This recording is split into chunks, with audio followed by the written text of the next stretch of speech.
The RC Winger's 2013 annual Warbirds fly-in actually began the day before with field prep.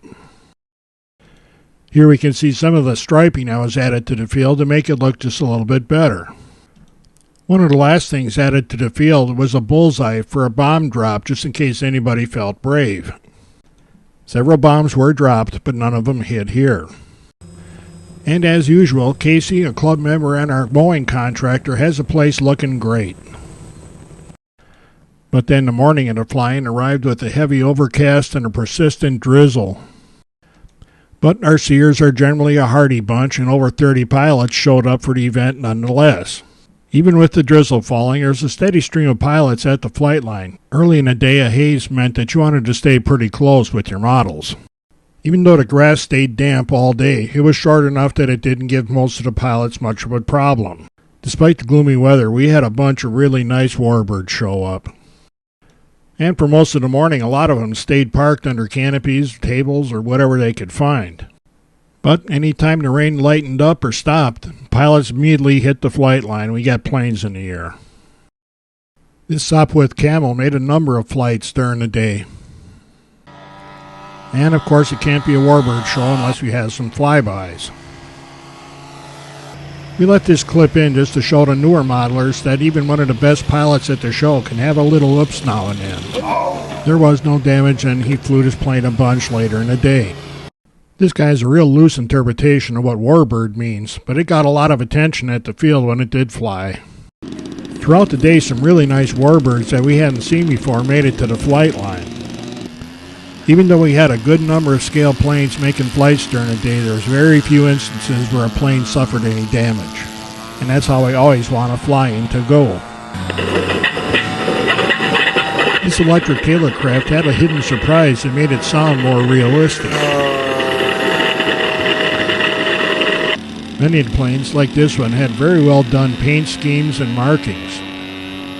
And that made them look even better as they flew around the field. If you're a fan of World War II aircraft, you didn't have to look far to find your favorite model. This is one of the larger Warbirds we had on the field, and it drew lots of attention on the ground and in the air. It just looked and sounded great everywhere it went. And when he did a flyby, you had to be paying attention because the plane is fast, too. A couple of times during the day, we launched the Fun Fighters, and they put up 10 or 12 of them at a time. One of our members set up a video camera on the bomb drop bullseye and encouraged the Fun Fighters to try and hit it. When the command to launch is given, everybody tosses their plane in the sky and they start flying laps around the traffic pattern. Besides the cloudy conditions, having this many airplanes flying around the traffic pattern at once makes it impossible to film anything meaningful. Surprisingly, there's only a few planes that sustain major damage. When the batteries start wearing down is when things start to get interesting. Though many of the pilots do try and hit the camera at speed, most of them do it on landing and try and skid the plane into it. And even that's a lot more difficult than it sounds. Then after a bunch of near misses, Ronnie, one of our ace pilots, nailed it. So what do you get when you risk your plane to knock the camera over? You get a hat with somebody else's name on it.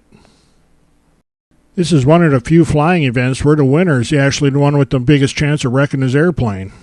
But all of these folks will be back in about an hour to do it again.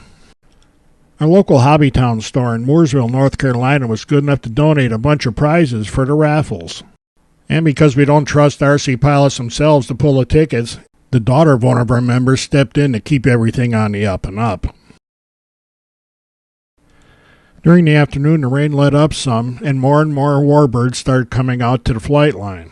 Every once in a while, the wet grass would upset a plane a little bit, and we'd have a little bit of an oops, like here.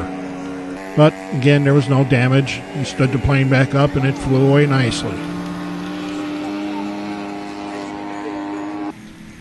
Later in the afternoon, we even had a couple of multi-engine planes take to the air. This Bronco has been at our field a few times, but it always draws a lot of attention when he makes an appearance. And of course, there were more flybys during the afternoon. These two kept the crowd's attention with several low and fast passes. And yes, they're both inverted. So despite the weather, everybody seemed to have a good time. We had a good turnout, and that's what it's all about.